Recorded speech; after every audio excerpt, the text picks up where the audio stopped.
The last person reportedly still in immigration detention after the Trump administration's crackdown on pro-Palestinian protesters has been released from a North Texas facility. 33-year-old Leqaa Kordia walked out of the facility in Alvarado this afternoon. She was arrested last March, months after she joined 2024 demonstrations outside Columbia University. A federal judge expressed skepticism about the government's case against her. Fox 4's Vania Castillo has more on her release today. Vania. Hi, Steve. Yeah, Leqaa Kordia taking a few moments to speak with the press after being detained for over a year in a detention center, taking that time not to advocate for herself, but for others.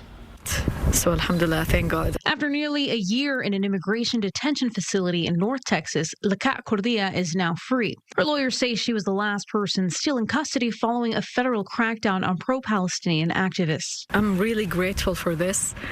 And I don't know what I would be or where would I be without this support.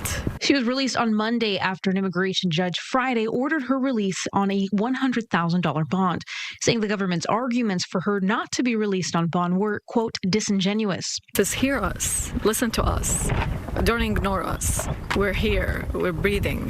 Kordia was arrested during protests outside of Columbia University in 2024.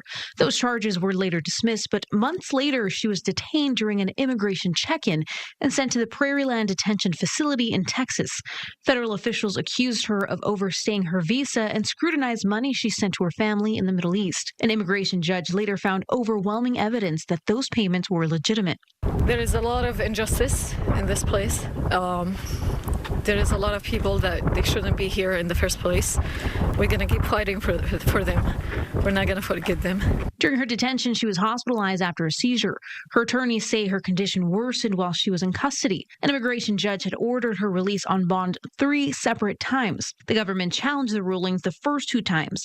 A staff attorney with the Texas Civil Rights Project, Travis Fife, saying this: "We must continue to assert the fundamental First Amendment principle that the government cannot abuse power to punish people for using their voice." What's next? We're going to keep fighting.